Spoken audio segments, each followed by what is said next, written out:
Labdien! Oligočeks diagnostika, kur ar lāzeru iešauj pa tavu ādu, no tās atstarojās stars sensors, uztver šo te staru, izanalizē uztverto gaismu un iedod tev tabuliņu, kas izskatās aptuveni šādi, un tu vari redzēt, kas notiek ar tavām minerālvielām aptuveni tavā ķermenī, tieši tavās šūnās. Ar ko šis tests atšķirās no asins testiem? Pirmām kārtām jau asinīs nemaz tik daudz lietas nevar tā īsti noteikt. Un viens, kas ir asinīs, kaut kas cits, tas ir tad, kad tas ir šūnās. Un nevienmēr līdz tavām šūnām nonāk viss tas, kas ir asinīs, tāpēc, ka uz šūnu membrānām ir daudz dažādi transporta proteīni, procesi, kas šīs minerālu vielas, arī citas lietas kā vitamīns un tā tālāk, sūknē šurpu turpu, šad un tad tie sūkņi salūst un mums asins testos viss kaut kas var izrādīties ļoti izcili un labi, bet šūnās šo vielu nav un mēs slimojam ar kaut ko, nezinu ko, ar kaut ko mistisku. Man bija liels prieks šorīt noskaidrot, kad Latvijā paralēli anti-aging klīnikai, kas šo te diagnostiku jau piedāvā labu laiku, ir vēl viena kompānija, kas šo te piedāvā. Konkurence vienmēr ir labi, tas uzreiz var palīdzēt dabūt kaut kādu pakalpojumu lētāk, un anti-aging klīnika šo te pakalpojumu piedāvā aptuveni 100 eiro, un terapijas centrs skaņas un mūzika, jeb skaņas un mūzika.lv arī piedāvā šo te pakalpojumu, arī piedāvā šo te pašu tehnoloģiju. Pagaidām vēl par 53 eiro. Šī nav reklāma, man ar viņiem nav nekāds sadarbības līgums. Man ir vienkārši prieks, ka šī diagnostika ir pieejama Latvijā, jo es to uzskatu par ļoti svarīgu. Daudzi holistiskie ārsti šo diagnostiku izmanto paralēli citām diagnostikām, lai labāk saprastu, kas ar cilvēkiem notiek. Es iziešu šodien cauri ar vienu paraugu, aptuveni izstāstīšu, ko nozīmē šie cipari un kādā virzienā varētu bliest. Bet ko es gribēju teikt? Jā, es uzrakstīju Oligočeku kompānijai, kas izstrādā Oligočeku un citas diagnostikas metodes veselībai. Es uzrakstīju vēstulīti un paprasīju, vai tiešām šai te kompānijai ir licencēts, reģistrēts, un tas aparāts ir īsts un šitā un tā. Es arī piezvanīju šorīt uz terapijas centru skaņas un mūziku. Pēc tā, ko viņi man stāstīja, es domāju, ka aparāts viņiem ir īstais. Labi, paraudziņš viens, kas ir interesanti ar šo te paraugu, ar to cilvēku, kas atsūtīja man šo te paraugu, mēs sarunājām tā, es par viņu neko nezinu, es zinu, ka tas ir džeks kaut kāds, jā. Ka es uztaisīšu video, es pastāstīšu, ko es šeit redzu, tad šis džeks šo te video noskatīsies un pateiks man, kur es trāpīju, kur nē. Es mēģināšu minēt, kas varētu notikt ar šo te, kas ir noticis, kas notiek ar šo te cilvēku, paskatoties uz šo te Oligočeku viens. Ok, bliežam pa minerālam katru pēc kārtas un sāksim mēs ar kalciju. Ja? Kalcijs ir tāds uzturbagātinātājs, ko es parasti neiesaku nekad. Džedai dažādi runā, ka mēs lielākoties cilvēki jau ir pārkalcificējušies. Kaut kur ar to pārtikas industriju ir noticis kaut kas, ar agrokultūru vai kā to sauc latviski, ir noticis kaut kas, ka tā kalcija mums ir visur un iespējams parasti ir par daudz. Ar šim te cilvēkam, teiksim, ar to kalciju viss ir optimāli, to noteikti nevajag ne suplementos meklēt, ne uzturā meklēt papildus. Kalciju mēs šī situācijā neaiztiekam. Man ir grūti teikt, kas varētu notikt ar cilvēku, kuram kalcijs ir par maz vai par daudz, jo kalcijā, ja godīgi, droši vien ļoti svarīgs elements, neesmu tanī baigi iedziļinājies. Ko es zinu par kalciju, ir tas, ka kalcijs ir ļoti svarīgs tā kā nervu sistēmai. Kalcijs ir galvenais stimulējošais mikroelements visās neironu šūnās. Nav kalcija, nav neironu aktivitātes. Kalcijs parasti uzkrājās lieki sirds muskulī un asinsvados, ir dažādas diagnostikas tam. To parasti arī mēra dažādās diagnostikās, lai labāk noteiktu tavu sirds asinsvadu riskus un veselību. Ja, un parasti jau tā problēma ir tā, ka tā kalcija ir par daudz, un kalciju, starp citu, palīdz menedžēt taurīns. Tāpēc visiem tiem cilvēkiem, kuriem ir piemēram paaugstināti holesterīni, es pirmām kārtām jau iesaku palietot taurīnu, lai tev kaut kas neaiziet pa pieskari ar kalciju. Vēl ko par kalciju minēšu, kad lielas D vitamīna devas var sastūķēt tev šo te kalciju pārāk daudz asinsvados un sirdī, izraisot kaut kādus riskus ar asinsvadiem, padarot asinsvadus trauslākus. To pašu dara arī statīni. Statīni nobloķē proteīnu, kas velk ārā no asinsvadiem lieko kalciju, padarot tos trauslākus. Jā, tāpēc es neiesaku lietot statīnus, bet tu klausi savu ārstu, ne mani, es esmu Džeks vienkārši no interneta.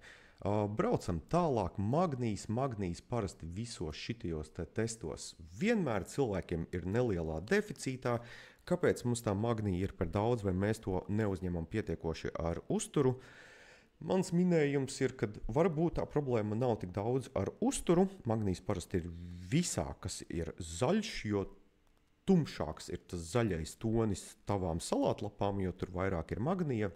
Problēma ir tāda, ka pie mūsu tā hroniski stresainā dzīvesveida un hroniskiem iekaisumiem tas magnijs visu laiku tiek nenormāli patērēts.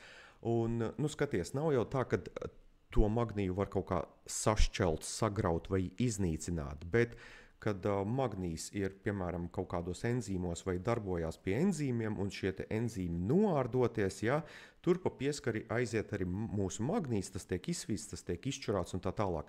Hroniski stresi, hroniska cukura lietošana, magnija patēriņu, hroniski iekaisumi, magnija patēriņu ļoti paceļ griestos, un tieši tāpēc tas ir gandrīz tāds top numur 1 suplements, kas gandrīz visiem cilvēkiem būtu jālieto.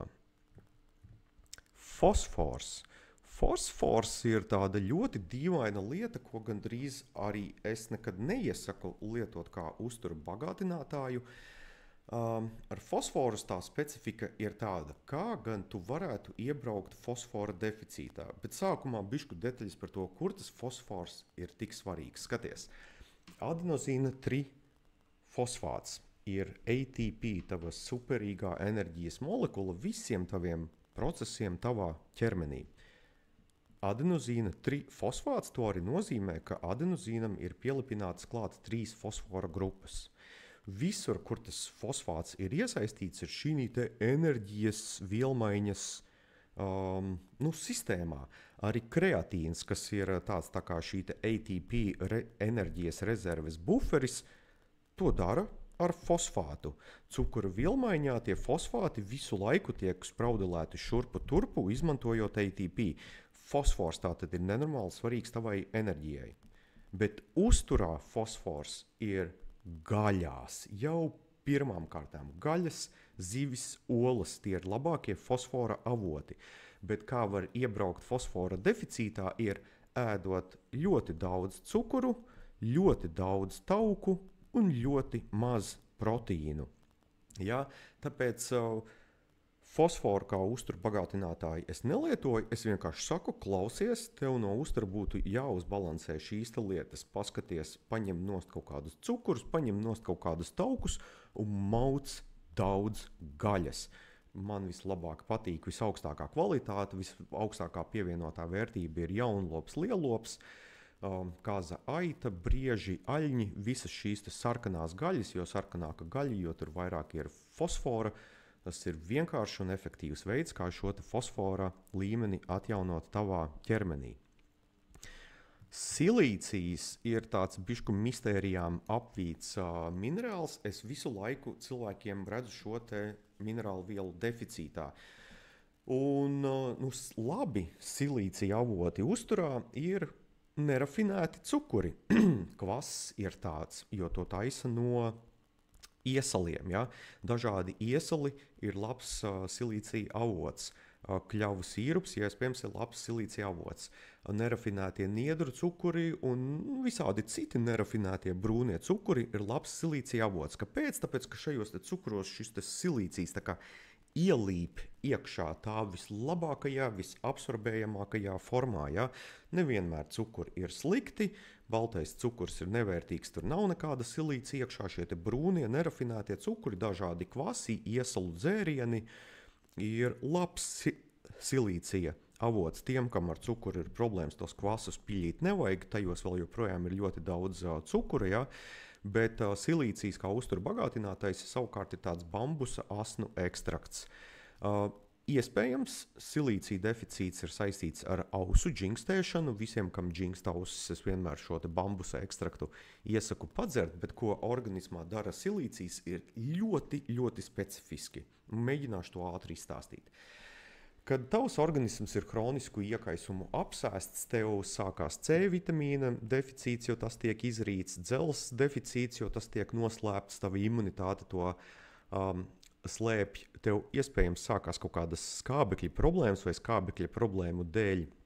Tev ir sācies šis te hroniskais iekaisums pirmām kārtām, un visi šie te faktori, tur droši vien bija vēl kāds, ko es esmu piemirsis, aktivizē tādu gēnu faktoru kā HIF1-alfa. Un šis te HIF1-alfa dara visādas nekrietnības mūsu ķermenī, tai skaitā ir ļoti, ļoti saistīts kā ar vīrusu infekcijām, latento vīrusu infekcijām, kā Laima slimība, Laima sajauca, Zosters un Epstein-Bārs.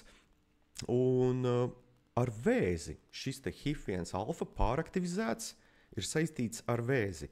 Pēdējais elements šī te kontekstā, kas neļauj šim te HIF1-alfa gēnu transkriptoram pāraktivizēties, ir silīcijas. Jo tā kā būtu normāli, kad tu esi C vitamīna deficītā slimojot, normāli, ka tu esi dzelzs deficītā slimojot, tā ir normāla organisma reakcija. Un silīcijas ir tas, kurš tā kā pilda daļēji dzelzs lomu tavā organismā tajās situācijās, kad tu esi slims. Un ja tava slimība ir ievilkusies, ir ļoti labi, ja tev tas silīcijas tavā organismā ir pietiekošā daudzumā. Šī te gadījumā es šim te cilvēkam pilnīgi noteikti ieteiktu klausies, ņem tos bambusa ekstraktos, bambusa dzinumu ekstraktu un mauc viņu vienkārši, jā, jo to silīciju tev vajag dabūt atpakaļ normālā līmenī, varbūt tev ausis neģingst, varbūt tev ar dzelzi viss ir ok, bet, kā es teicu, silīcijas ir tāds elements, kas tad, kad viss ir slikti.lv, ir ļoti, ļoti būtisks. Sāls, jā, nātrijs ir sāls sastāvā. Parasti mums ar to nātriju viss ir čotka, nepieskaršos šeit tēmai pārāk daudz. Kālijs ir bišku interesantāk, šim te cilvēkam ir ar nelielu negatīvu nobīdi, paniku droši vien baigo organizēt nevajag. Labākais kālija avots uzturā ir vienkārši dārzeņu zupiņas, jo vārot dārzeņus šis te kālijs tiek tā kā izsūkts no dārzeņiem ārā, jā, ja tu izlai šo te ūdeni miskastē, tu izlietnē. Tu esi zaudējis lielu daudzumu no potenciāli uzņemama kālija, un vienkārši ēdot dārziņus, tu to kāliju vari dabūt pietiekošā daudzumā. To var arī lietot kā uzturu bagātinātāju. Iespējams, viens no labākajiem uzturu bagātinātājiem ir kālija citrāts. Kālija citrātu, starp citu, izmanto arī nierakmeņu profilaksē, bet par to citreiz.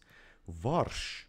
Man par brīnumu varš šī situācijā ir labā līmenī. Būtu interesanti redzēt, kas šim cilvēkam ir asins analīzēs. Varu asins analīzēs var nomērīt, mērot enzīmu cereloplazmīns, kas ir ļoti saistīts ar varu. Tas izmanto varu, tas satur varu un tas kontrolē dzelzi savukārt asinīs.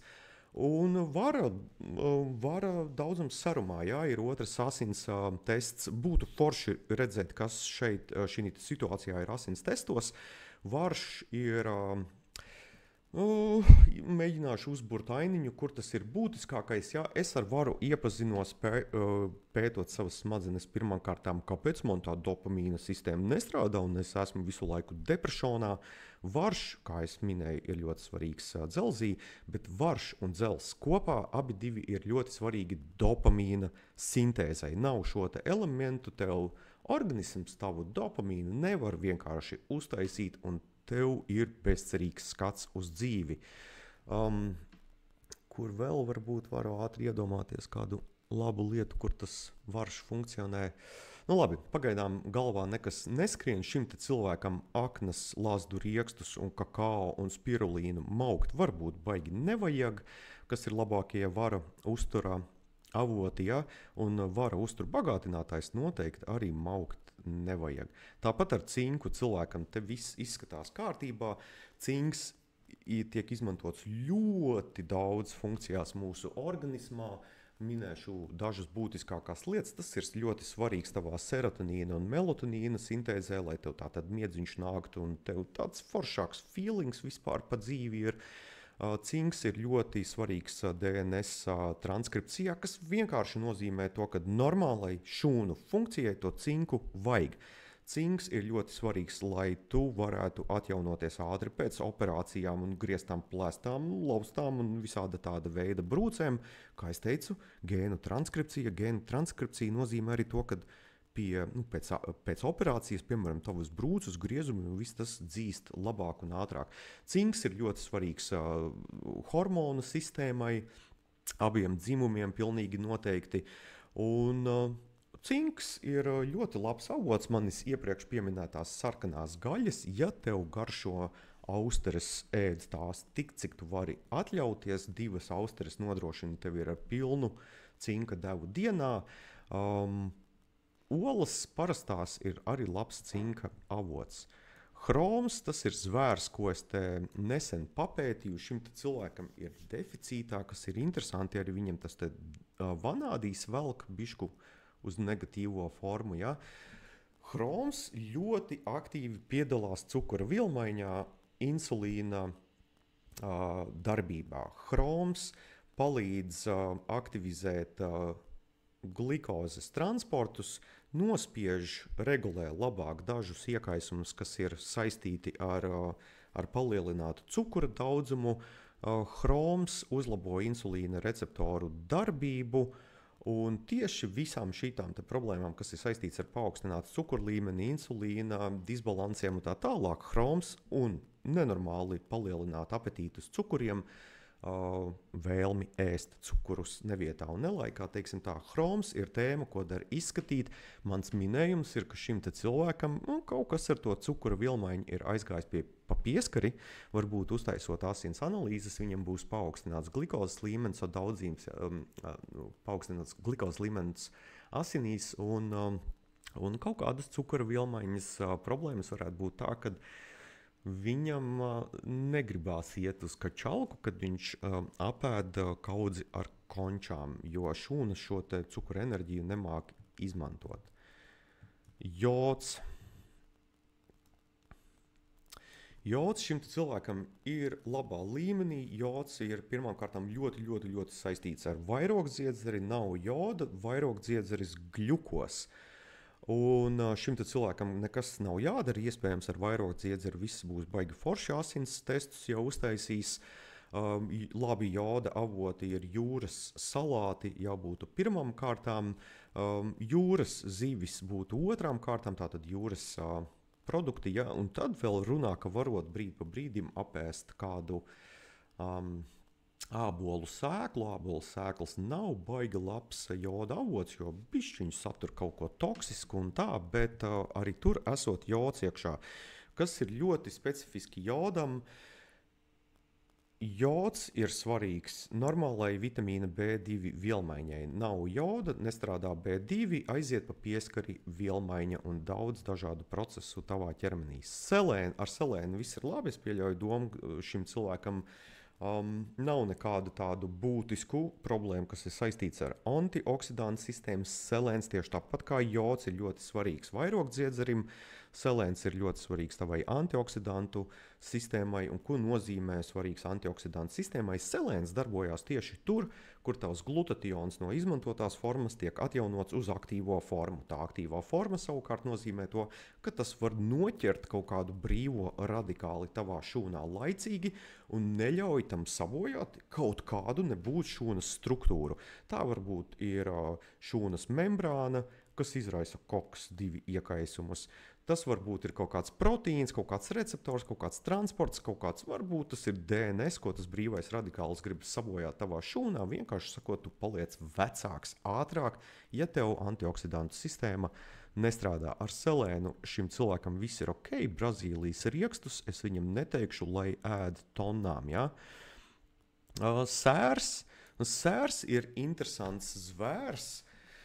Dažos vārdos, ko tas sērs dara un kas šim cilvēkam varētu būt pa problēmām. Viņam varētu būt locītavu problēmas, jo sērs ir ļoti svarīgs veidot šos mīkstos, skrimšļainos saistaudus tavos kaulos, kā arī stiprināt locītavu saites, ja? Visādas šitās te kolagēna veidīgās lietas. Kolagēnam tas sērs ir vajadzīgs, kolagēns pats pa lielam sastāv no sēru saturošām aminoskābēm. Savukārt šis te sēra deficīts varētu rasties apstākļos arī, kad cilvēks ir saindējies ar citiem sēra savienojumiem. Un tie ir tādi nedaudz toksiskāki sēra savienojumi ir sulfīdi ar D un sulfīti ar T. Tās ir divas dažādas molekulas. Un savukārt jēdzīgie sēras savienojumi, ko mūsu organisms grib un var izmantot kā antitoksīnu sistēmās, kā hormonālajā sistēmā un arī, kas tiek izmantots veidojot gļotas mūsu gremošanā, it īpaši tieši kuņģī, ir sulfāti. Sulfāti tātad hormonālā sistēma, tātad antitoksīnu sistēma, tātad gļotas mūsu gremošanas sistēmā, lai aizsargātu mūsu gļotādas no saviem sārmiem, kā žults un skābes, kā kuņģa skābe. Par sēru, starp citu, ir daži labi raksti manā weblapā. Ienāciet, palasiet, ja jums ir gremošanas problēmas, mūžīgi piepūsti vēderi un trakoti, smirdīgi pēc vecām olām pirdieni. Sērs tā ir tēma, kas ir jāsaprot. Ja ir locītavu problēmas, sērs tā ir tēma, kas ir jāsaprot. Ja akna gļuko, sērs tā ir tēma, kas ir jāsaprot. Ja? Un, starp citu, šie toksiskie sēra savienojumi kā sulfīti, kas ir vīnos, starp citu daudz, un sulfīdi, kurus parasti ražo tavs nepareizi savairojies un saudzes mikrobioms tavā tievajā zarnā, tie izrīt tavus antioksidantus, arī iepriekš minēto glutationu. Otram kārtām, tu nevari saražot šo te glutationu, jo tev vajag tur tās sēra saistītās aminoskābes tavā sistēmā, kas ir tā vielmaiņa aizgājusi pa pieskari. Un šie te sulfīti un sulfīdi, izrijot antioksidantu sistēmu, pirmām kārtām jau sit pa nervu sistēmu, tu paliec stresains, nervos, ja? Ir tāds sindroms, ka tev kāds uzsit pa plecu un negaidīt, un tu tā norausties, tipo, kas notika, ja? Tas izraisa tādu simptomu, izraisa depresiju, tāpēc kā antioksidantu sistēma ir pārslogota, B vitamīni ir izrīti, NAD ir izrīts, B6 izrīts un tā tālāk. Ko es darītu šī situācijā? Ir uzturbagātinātājs MSM, kas lieliski palīdz locītavām, gremošanas gļotādām. Un es skatītos, kas ir salūzis ar molibdēnu, piešu taida tēmai klāt atsevišķi, kā redziet, molibdēns arī šeit ir nelielā deficītā, iespējams tur ir molibdēna deficīts. Braucam tālāk. Dzels. Dzels džekiem parasti nav tā problēma, cik daudz šī problēma ar dzelzi ir dāmām. Dzels ļoti svarīgs, ļoti, ļoti daudzos procesos. Tas ir pirmām kārtām jau tā kā veselības un dzīves prieka stūrakmens. Labākie avoti ir gaļa. Un es atkal stāstu par to, ka nedrīkst lietot dzels uztura bagātinātājus. Dzels uzturbagātinātājos ir tā sūdīgākajā formā, tas bojā zarnas, tas nepareizi baro zarnu mikrobiomu un nedrīkst lietot neviena veida ne medikamentus, ne dzels uzturbagātinātājus. Tas dzels šajos uzturbagātinātājos ir ne heme formā, briesmīgs vienkārši. Hepcidīns ir tāds peptīds, ja nemaldos, ko ražo mūsu organisms, kurš paceļās rijot šo te nepareizo dzels formu, rijot kalē, spinātus un kas tur vēl augu biešu lapas, ja vēl kaut ko tādu, tas ir nepareiza, nederīga mums dzels forma, kuru spēj normāli absorbēt tikai vesels cilvēks ar ideāli veselu dzelzi. Tā kā mums tie vēderi ar ideāli kā es jau pateicu, ko dzelzi augu formā spēja absorbēt tikai vesels cilvēks ar ideāli veselu vēderu un ideāli veselu mikrobiomu. Tas ir tas, ko es gribēju pateikt. Dzelzs labākie avoti ir lielops, jaunlops, alnis, briedis. Tā ir tā gaļa, kas ir jāēd daudz. Vistas gaļā šis dzelzs ir 3 līdz 5 reizes mazāk, cūkā ir 2 līdz 3 reizes mazāk. Jaunlops, lielops, tā ir ideāla dzelzs forma. Laktoferīns ir vēl viena lieta, ko var iemaukt šī situācijā. Laktoferīns pilda 2 funkcijas, absorbē lieko dzelzi no vēdera dobuma, nedod to baktērijām, ievelk iekšā ar vēl vienu metodi, to dzelzi tavā asinsritē. Šī gadījumā cilvēkam ar dzelzi ir daudz maz ok, viņam nebūs jāmokās ar šīm te dzelzs problēmām. Mangāns. Mangāns interesants, specifisks elements, viens iespējams no tādiem elementiem, ar kuru cilvēki varētu saindēties.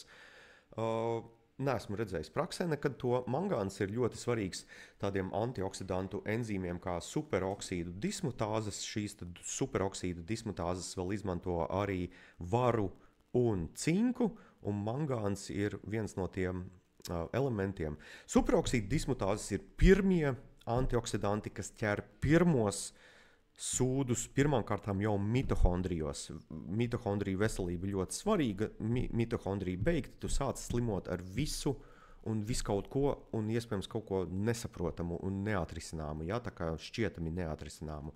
Te cilvēkam ar mangānu viss ir ļoti ok. Ko es minēšu par mangānu vienu detaļu, ka mangāns ļoti, ļoti patīk laima slimībām, baktērijām, kas izraisa laima slimību. Tas ir Bartonella, borelijas un babēzija. Un iespējams tavs organisms var izvēlēties šo te mangānu turēt tevi mangānu deficītā, tāpēc, ka imunitāte negrib, lai mangānu rīš šīs te negantās baktērijas. Ja? Tāpēc tiem, kuriem ir problēmas ar laima slimību, turieties no mangāna pa gabalu. Vanādijs, vēl viens spēlētājs cukura vielmaiņā, aizsargā insulīna receptorus no iekaisuma. Šī situācijā neteiktu, ka šis deficīts ir baigi būtisks, bet tomēr, ja ir izteiktas cukura vielmaiņas problēmas un tavs organisms nemāk un negrib izmantot cukura enerģijā, šo es kā uzturbagātinātāju ieteiktu. Mans minējums cilvēkam, kuram šis te chroms, vanādijs, kas tur bija ar cinku? Cinks ir ok. Ja chroms un vanādijs ir nelielā deficītā, mans minējums, ka šim cilvēkam šī cukura vilmaiņa nestrādā ļoti optimāli. Vanādijs, starp citu, ir daudz dillēs. Ēdiet dilles. Bors šim cilvēkam ir ok līmenī. Es teiktu, bors ir super svarīgs hormonālai sistēmai. Kauliem tas ir svarīgs. Bora savienojumi veido stiprus, jaudīgus kaulus, blīvus un izturīgus. Šim cilvēkam ar boru viss ok. Sarkanie ķirši ir ļoti labs bora avots. Tā no galvas vairs nepateikšu, kur to boru dabūt vēl. Kobalts. Kobalts ir interesants zvērs. Kobalta deficītā var cilvēkiem aiziet pa pieskari gremošanas sistēma un, kā sacīt, visas tās baktērijas, kas tur grib augt nepareizi, auga labāk pie kobalta deficīta. Šī gadījumā es neorganizētu paniku par kobaltu. Kobalts ir, tā es varu tagad domāt, es droši vien jaucu ar strontiju. Jā, strontijas šeit viņiem nav, kas ir žēl.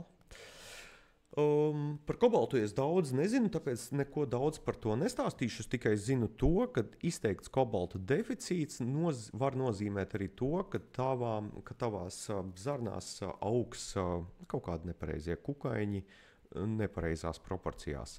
Molibdēns, par šo es esmu bļāvis ļoti daudz. Molibdēns tiek izmantots kā aktīvais kofaktors molibdipterēna, ja nemaldos, tā to sauc latviski. Kofaktors, kas ir pilns ar molibdēnu, un to izmanto četras lielas antitoksīnu enzīmu grupas. Viens no tām ir aldehīdu dehidrogenāzes, aldehīdi ir toksīni. Tas ir ļoti svarīgs vitamīna A vielmaiņā. Tas nenozīmē, ka vitamīns A ir toksīns, bet tas nozīmē to, ka molibdēna deficītā tavu A vitamīna vielmaiņa saies grīstē un tev var rasties tādi, teiksim, bišku toksiskāki vitamīna A vielmaiņas elementi, kas var čakarēt tavu imunitāti ļoti būtiski, izraisīt alerģijas, piemēram. Ja? Un molibdēns tāpat ir svarīgs arī alkohola normālā vielmaiņā. Ja tev ir nenormāli smagas paģiras, it īpaši no vīniem, kas ir pilns ar sulfītiem, jo šos sēra toksiskos savienojumus arī palīdz šķelt enzīmi saistīti ar molibdēna kofaktoriem, un tā ir sulfītu oksidāze. Šis molibdēns ir tātad svarīgs, lai tu nesaindētos ar dažādiem toksīniem. Aldehīdi ir alkohola metabolīts. Molibdēns ir ļoti svarīgs, lai tu no kandidas nesaindētos, ja tev ir tā izteikti baltā, gļotainā mēle, un nenormāli gribās pa vakariem virināt plauktus, kā narkomānam meklēt cepumus, bulkas, un, ja to visu nav, cept kartupeļus, tev iespējams ir molibdēna deficīts. Es minu, šis molibdēna deficīts nav traki kritisks. Es minu, ka šim cilvēkam arī gribās uzkost cukurus brīdi pa brīdim. Varbūt paģiras ir bišku smagākas nekā tās varētu būt. Litijs. Litijs ir trakoti interesants elements. Visi, kuriem ir bipolārais un šizofrēnijas un tā tālāk, kaut kādā kontekstā droši vien litijam ir uzskrējuši virsū. Litijs palīdz kontrolēt cukura vielmaiņu tavās smadzenēs, līdz ar to nodrošinot tavas smadzenes ar vienmērīgu un efektīvu enerģijas padevi. Līdz ar to šie neironi mazāk kļuko, mazāk iekaist, mazāk izmanto stresa faktorus, lai darbinātu tavas smadzenes. Litiju maukt tonnām nevajag, tas var izdarīt briesmas ar tavām nierēm.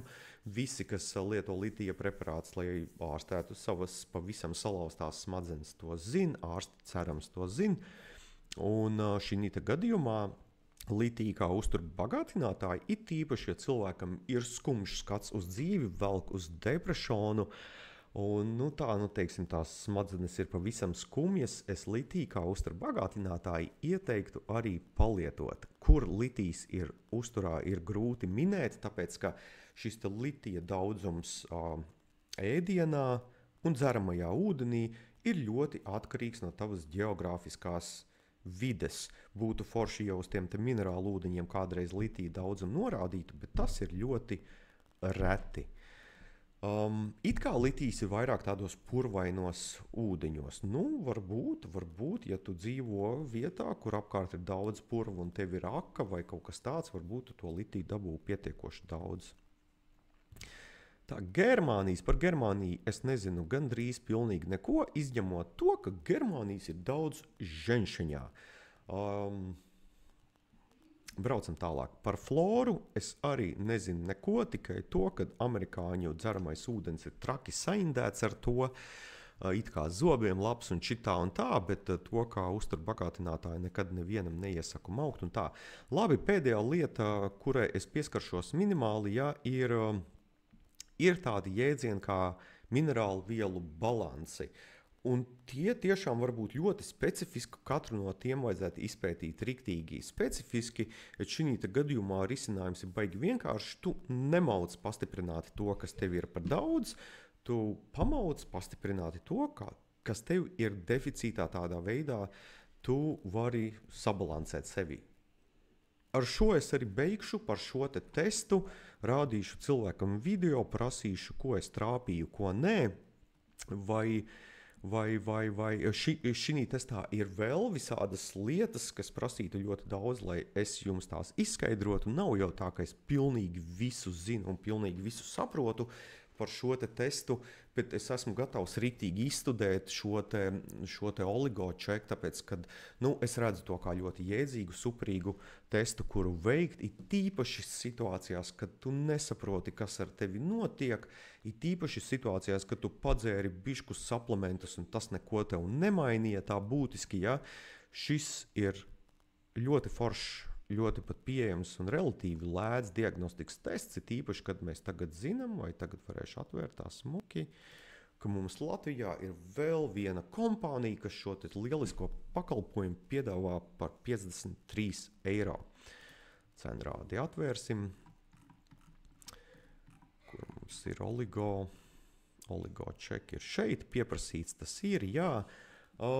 Kad jūs ejiet pie viņiem, sakiet tiem cilvēkiem, ar ko jūs tur satiekaties, sakiet, Dainis no TikToka teica, kad vajag nākt pie viņiem veikt šo te testu. Es ar viņiem sarunāju tēmu baigi vienkāršo.